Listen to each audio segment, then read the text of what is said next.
Assalamualaikum dear students. I hope you are all fine. Welcome back to another video.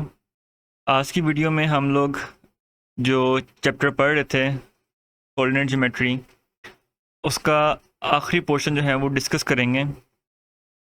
तो ये दो points हैं जो कि रह गए थे हमारे 3.6 और 3.7, तो इसको हम लोग कंप्लीट करते हैं और फिर हमारा ये जो चैप्टर है कोऑर्डिनेट ज्योमेट्री वाला ये ख़त्म हो जाएगा।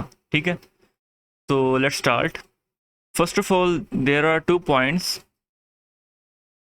जिनका आपने ख्याल रखना है। आपको ये दोनों पॉइंट्स याद होने चाहिए, इसलिए मैंने यहाँ पे लिखा हुआ है कि ये इम्पोर्टेंट। ठीक है, सो फर्स्ट पॉइंट ये है कि 2 लाइंस विच आर पैरेलल, मैं कीवर्ड्स को अंडरलाइन कर लेता हूँ, which are parallel to each other have same gradient. For example, अगर ये एक लाइन है और एक ये लाइन है, ठीक है, लेट्स सपोज ये लाइन 1 है L1 और ये लाइन 2 है L2। L1 का ग्रेडियंट है 9, तो क्योंकि L2 और L1 आपस में पैरेलल हैं और हमने ये भी रूल पढ़ा है कि 2 lines which are parallel to each other have same gradient, इसलिए L2 का ग्रेडियंट भी 9 है। हमें कोई ज़रूरत नहीं निकालने की, हमें पता है कि भाई दोनों लाइंस पैरेलल हैं तो दोनों का ग्रेडियंट भी सेम होगा। सेकंड पॉइंट ये है द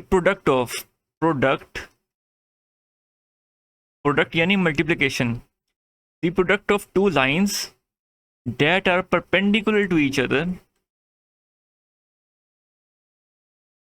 इज इक्वल टू -1। ठीक है, फॉर एग्जांपल अगर ये लाइन 1 है और ये लाइन 2 है, ठीक है, इसको L1 कह देता हूँ और इसको L2, और ये आपस में परपेंडिकुलर हैं। परपेंडिकुलर का मतलब है कि इन दोनों के दरमियान का जो एंगल है वो है 90 डिग्री, और 90 डिग्री को हम लोग इस तरह रिप्रेजेंट करते हैं। अब हमें इतना पता है कि लेट्स सपोज ये L1 का जो ग्रेडियंट है वो है M1 और L2 का जो ग्रेडियंट है वो है M2। ठीक है, तो M1 multiply by M2 is equal to -1, और यही है रूल नंबर 2 जो हमने भी पढ़ा है कि the product of 2 lines that are perpendicular to each other is equal to -1। अब फॉर एग्जांपल हमें M1 पता है लेकिन हमें M2 नहीं पता, तो हम लोग आसानी निकाल सकते हैं। हमें कोई ज़रूरत नहीं है कि हमें पॉइंट्स का पता हो, तो तभी हम लोग M2 निकाल सकेंगे। अगर हमें M1 पता है तो हम लोग M2 आसानी से निकाल सकते हैं। फॉर एग्जांपल M1 है -1, लेकिन M2 का हमें नहीं पता कि वो क्या है, तो हम लोग रूल नंबर 2 अप्लाई करेंगे और M2 की वैल्यू निकाल लेंगे जो कि होगी 1। ठीक है, तो इस तरह हम लोग रूल नंबर 2 यूज़ कर सकते हैं। अब आगे कुछ क्वेश्चंस हैं जो कि आपके सिलेबस में ही मेंशन थे, इसको हम लोग क्वेश्चन 1 कह देते हैं। Find the equation of the line parallel to y is equal to 4x minus 1 that passes through point 1, -3। ठीक है, तो फर्स्ट ऑफ ऑल हम लोग लिखते हैं y is equal to 4x minus 1। ठीक हो गया। अब हम लोग जनरल इक्वेशन लिखेंगे y is equal to mx plus c। इससे हमें क्या पता चला कि जो m की वैल्यू है वो है 4, m इज इक्वल टू 4। अब बच्चों ये एक लाइन है, इसको कह देते हैं हम लोग L1, और ये एक लाइन है, इसको हम लोग कह देते हैं L2।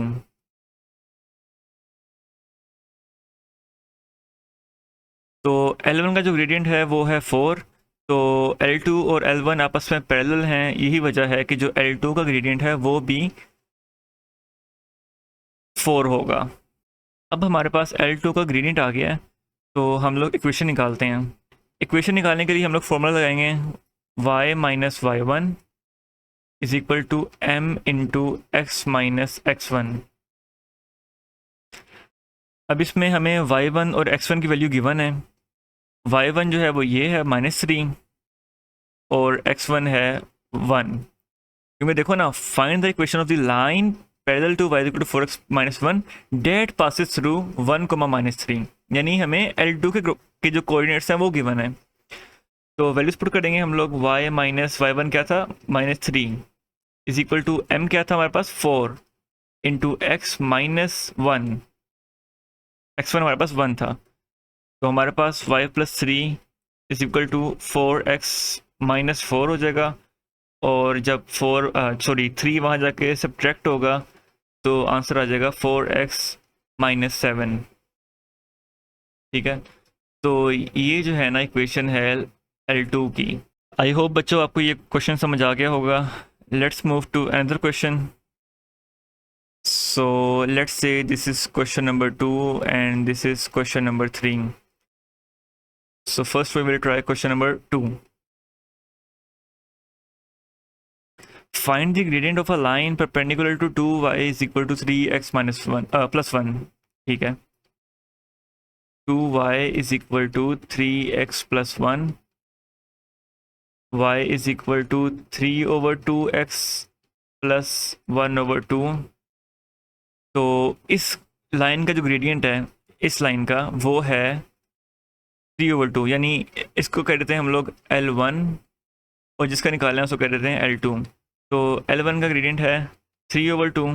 The product of gradient of L1 and L2 will be equal to -1।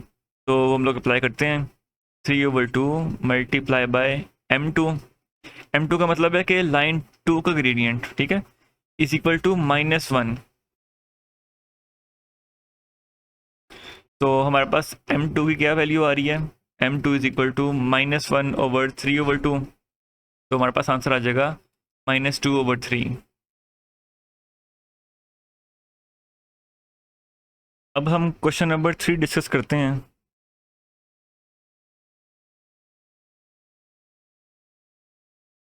Question ये है कि find the equation of the perpendicular bisector of the line joining the points -3,8 and 9,-2। बेटा फर्स्ट ऑफ ऑल आपको ये पता होना चाहिए कि जो परपेंडिकुलर बाइसेक्टर है वो होता क्या है। तो मैं आपको समझाता हूँ। हमें ये गिवन है कि एक लाइन है जो कि इन पॉइंट्स को ज्वाइन करती है। ठीक है, तो एग्जैक्टली इस लाइन का ग्राफ जो है ना वो इस तरह बनता है। ठीक है, तो ये एग्जैक्ट ग्राफ है। अब परपेंडिकुलर बाइसेक्टर क्या होता है? परपेंडिकुलर बाइसेक्टर ये होता है कि फॉर एग्जांपल अगर मैं एक लाइन यहाँ से निकालूं बिल्कुल इस तरह, ठीक हो गया, और लेट्स सपोज मैं आपको जस्ट सपोज करके दे रहा हूँ कि ये पॉइंट है -3,8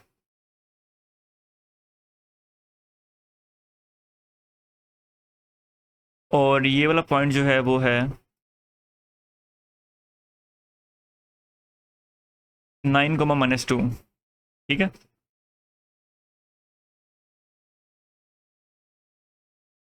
अब बच्चों आप एक गौर करो कि आल्दो मैंने एग्जैक्ट ड्राइंग तो नहीं की, लेकिन जस्ट आप इमेजिन मतलब कि आप जस्ट इमेजिन करो कि जो ब्लू लाइन है वो बिल्कुल रेड लाइन के सेंटर में है। मतलब यहाँ से लेके इस पॉइंट तक डिस्टेंस जो है और यहाँ से लेके इस पॉइंट तक का डिस्टेंस आपस में इक्वल है। यानी अगर फॉर एग्जांपल इसकी लेंथ है 20 तो इसकी भी लेंथ है 20, और जो एंगल है लाइन ब्लू का और लाइन रेड का वो है 90 डिग्री। तो जो ब्लू वाली लाइन है ये है perpendicular bisector of line red. तो बच्चों परपेंडिकुलर बाइसेक्टर की दो प्रॉपर्टीज़ हैं। एक प्रॉपर्टी तो ये है कि परपेंडिकुलर बाइसेक्टर एक लाइन को एग्जैक्टली हाफ से कट करता है।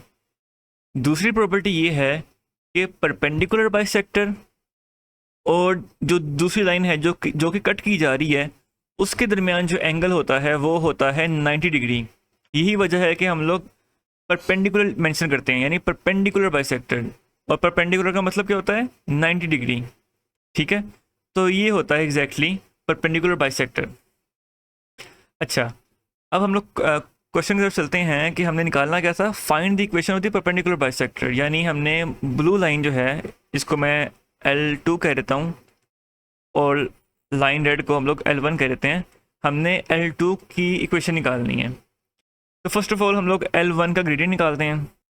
M1 का मतलब है कि L1 का ग्रेडियंट, ठीक है, तो निकालते हैं। y2 माइनस y1, y2 हम लोग ले लेते हैं -2 minus y1 over x2 minus x1। तो हमारा आंसर आ जाएगा -10 ओवर 12। ठीक हो गया। और जैसा कि हमें पता है कि L2 और L1 आपस में परपेंडिकुलर हैं, तो इन दोनों का जो प्रोडक्ट होता है दोनों के ग्रेडियंट का वो इक्वल होता है -1 के। तो M1 मल्टीप्लाई बाई M2 मतलब लाइन 2 का L2 का gradient is equal to -1, M2 is equal to -1 over -10 over 12। तो हमारा आंसर आ जाएगा 12 ओवर 10। तो M2 is equal to 12 over 10। Equation निकालने के लिए खाली ये इन्फॉर्मेशन काफ़ी नहीं है, हमें वो वाला पॉइंट ही पता होना चाहिए जहाँ से जो L2 है वो गुजर रही है। क्योंकि हमने L2 की जब इक्वेशन निकालनी है तो हमें x1 और y1 तो चाहिए ना, तो इसलिए वो पॉइंट्स पता होने चाहिए जहाँ से L2 गुजर रही है। तो L2 कहाँ से गुजर रही है, यहाँ से गुजर रही है, यानी mid point of line L1। अब मिड पॉइंट निकालते हैं L1 का, क्योंकि मैंने आपको पहले बताया था कि परपेंडिकुलर बाइसेक्टर जो है वो जिस लाइन को कट करता है वो एग्जैक्टली हाफ से कट करता है। तो इसलिए हम लोग मिड पॉइंट निकालेंगे, कैलकुलेट करेंगे। इसका फॉर्मूला ये होता है कि x2 plus x1 -3 plus 9 over 2 comma 8 plus -2, 8 plus -2 over 2। तो मिड पॉइंट क्या निकला हमारे पास 3, 3।